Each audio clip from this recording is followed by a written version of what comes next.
Kisah menyedihkan, mualaf Ukraina yang mengalami hidup dalam peperangan. 6 tahun lalu, dia tidak tahu tentang Islam. Dia tidak mengenal seorang Muslim pun di Ukraina. Namun dalam Ramadan ke-6-nya, dia termasuk yang paling aktif beribadah di masjid besar di ibu kota Kiev. Sejak invasi Rusia akhir Februari lalu. Dia menjadi koordinator pusat sukarelawan yang berkantor di satu kompleks dengan masjid, membantu distribusi makanan untuk tentara dan warga sipil yang memerlukan. Dia juga merupakan direktur pusat sertifikasi halal Ukraina. Perempuan muda itu, Victoria Nesterenko, ketika dihubungi wartawan BBC News Indonesia, Endang Nurdin, mengungkapkan kesedihan mendalam atas apa yang terjadi di negaranya. Sangat memilukan dan sedih. Saya stres karena terpikir perang. Saat tarawih misalnya, cerita dan gambar-gambar mengerikan dari Bucha dan Irpin, terbunuhnya warga sipil dan anak-anak, tak bisa lepas dari pikiran saya, kata Victoria. Ramadan adalah bulan yang selalu ia tunggu dan ia anggap sangat spesial untuk memperbanyak ibadah. Victoria adalah satu-satunya pemeluk Islam di keluarga besarnya. Yang paling berat adalah secara spiritual, bukan menahan lapar, tapi untuk merasakan atmosfer Ramadan tanpa terpikir soal perang dan tanpa terbayang para korban, kata Victoria melalui sambungan video. Ia mengirimkan video suasana buka puasa dan salat berjemaah di Masjid Kiev itu. Alina Smuko Victoria bersama sejumlah jemaah lain di Masjid Kiev. Ada sekitar belasan orang yang datang, sebagian besar mengenakan seragam atau kaos berwarna hijau tentara. Para jemaah adalah tentara perlawanan rakyat dan juga sukarelawan. Mereka meneguk air dan makan kurma sebelum sholat maghrib berjamaah. Awal April, pada hari-hari pertama Ramadan, warga Ukraina dan dunia dikejutkan dengan munculnya foto-foto dan tayangan mengerikan dari sejumlah kota di seputar Kiev, termasuk Bucha, setelah pasukan Rusia mundur dan memusatkan serangan di wilayah timur. Gambar jenazah bergeletakan di jalan-jalan dan hancurnya banyak gedung serta prasarana membuat banyak yang terkejut dan stres. Kami tak bisa memaksa orang bermasker, normalisasi aktivitas Ramadan di masjid dan bayang-bayang penularan COVID. Tayangan mayat-mayat dan rumah terbakar. Lokasi kuburan massal di halaman sebuah gereja di Bucha. Di Chernivtsi. Di barat daya Ukraina, Niara Mamutova merasakan kesedihan mendalam yang sama. Bersama keluarganya, Niara mengungsi ke kota itu dari Zaporizhia, tempat tinggalnya selama 8 tahun terakhir. Sirene bergaung setiap waktu dan banyak foto serta tayangan rumah-rumah, sekolah dan rumah sakit yang hancur di kawasan yang diduduki Rusia. Bagaimana kami bisa hidup normal, kata Niara. Melihat tayangan mayat-mayat, rumah-rumah yang terbakar membuat saya sedih sekali. Ramadan kali ini sangat memilukan. Niara berasal dari etnik Muslim Tatar yang melarikan diri dari Crimea setelah invasi Rusia pada 2014.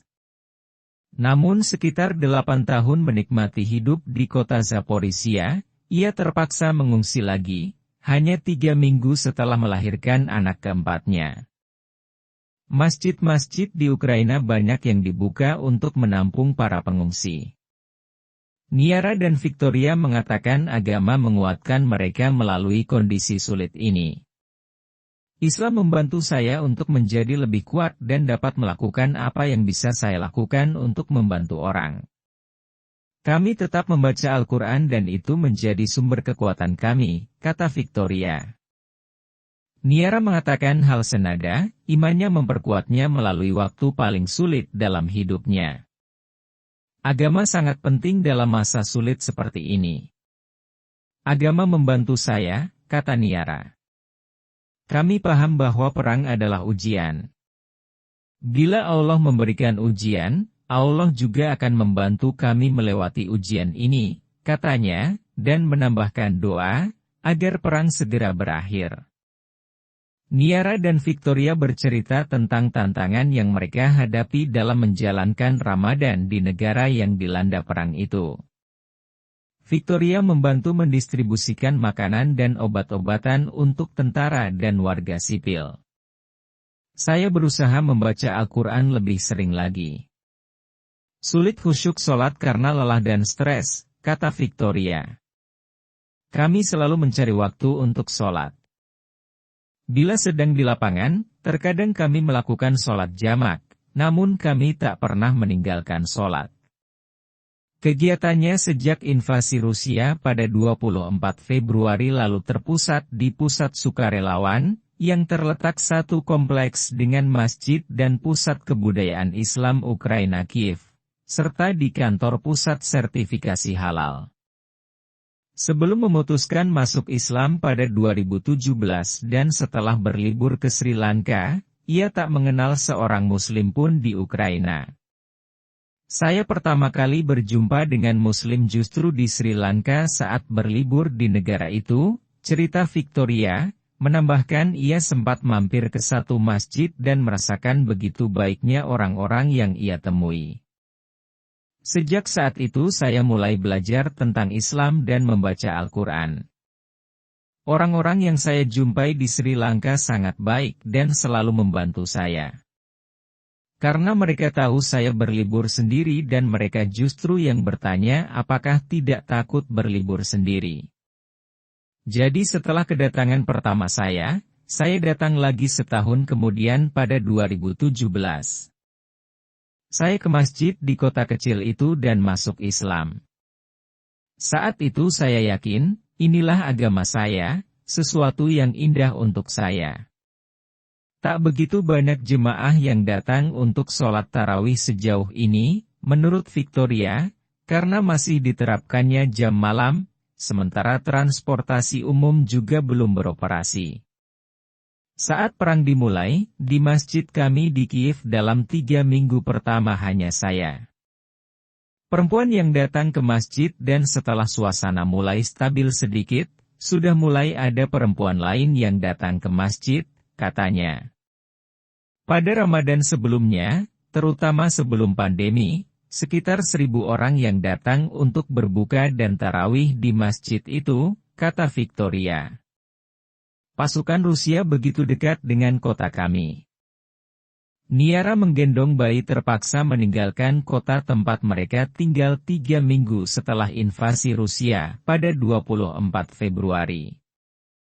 Muslim di Ukraina berkisar 1% dari lebih 40 juta jiwa penduduk dengan mayoritas Kristen Ortodoks.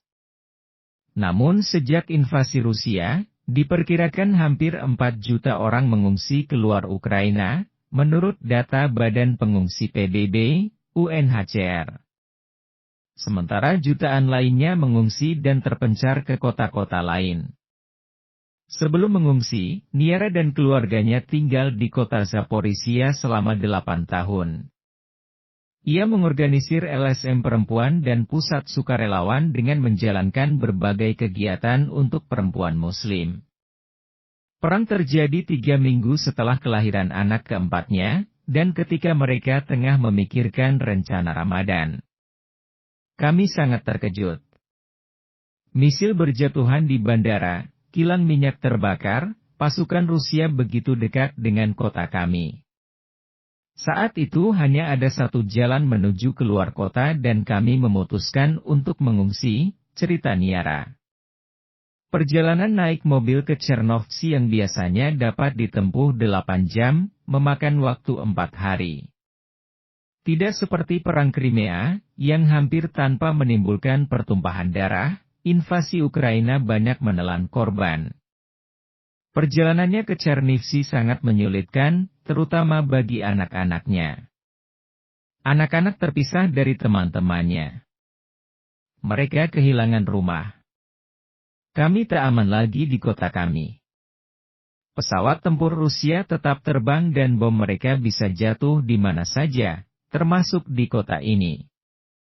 Sangat sulit untuk menyelamatkan diri dan bersembunyi, ketika sirena berbunyi. Kota kami hampir dikepung. Dan hanya satu jalan untuk keluar yang harus kami gunakan. Perjalanan kami memakan waktu 4 hari karena begitu parahnya kemacetan jalan, pos pemeriksaan, bensin kurang dan lain sebagainya. Perjalanan pengungsian kami tak mudah namun saudara-saudara dari kota lain melihat jenazah-jenazah bergeletakan, banyak yang rusak, banyak yang hancur. Sesuatu yang sulit dipercaya.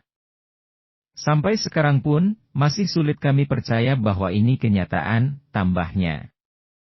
Tak ada lagi Ramadan bersama komunitas Muslim dari negara lain. Niara Mamutova Niara mempersiapkan makanan untuk mereka yang juga terpaksa mengungsi dari kota mereka. Setibanya di Chernovtsi, Niara dan keluarganya tinggal selama 4 hari di pusat Islam Bukovina, tempat yang disediakan untuk siapapun untuk beristirahat atau singgah dalam pengungsian ke luar negeri. Mereka kini menyewa apartemen untuk keluarganya. Namun Ramadan kali ini sangat berbeda. Seluruh keluarga besar biasanya berkumpul saat buka, salat tarawih. Namun kami semua terpencar karena perang. Sebagian meninggalkan Ukraina ke negara-negara lain. Sebagian tetap bertahan di Ukraina. Sebagian turun ke medan perang dan sebagian membantu menjadi sukarelawan, cerita Niara.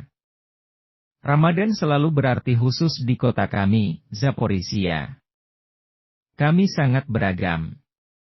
Ada Muslim Tatar, Chechnya, Uzbekistan, India, Nigeria, Maroko dan juga warga Ukraina yang masuk Islam. Biasanya kami saling berbagi berbagai makanan dari berbagai negara, kata Niara mengenang apa yang biasanya mereka lakukan saat Ramadan. Suami Niara bekerja sebagai imam di masjid yang terletak di gedung yang sama dengan pusat Islam. Jam malam masih berlaku di kota ini sehingga mereka menjalankan tarawih di rumah masing-masing. Di kota baru ini, mereka juga bertemu dengan keluarga Muslim lain. Kami ingin tetap berguna bagi negara kami, bagi masyarakat yang memerlukan bantuan ataupun tempat tinggal. Kami ingin terus membantu dan menjadi tenaga sukarela karena kami adalah bagian dari masyarakat Ukraina. Niara dan keluarganya membantu menyiapkan makanan untuk mereka yang mengungsi dan perlu tempat tinggal. Setiap hari, kata Niara, ia membantu menyiapkan makanan bagi siapapun yang perlu dan juga tempat tinggal sementara di masjid. Niara Mamutova salah satu masalah yang mereka hadapi adalah kekurangan daging halal. Kami menyiapkan makanan yang biasanya kami masak namun kami kekurangan daging halal. Alhamdulillah masih ada ayam halal, kata Niara. Ia mengatakan organisasi bantuan Muslim di negara-negara seperti Turki mengirimkan makanan, sementara organisasi dari negara lain membantu mengirim perlengkapan masak.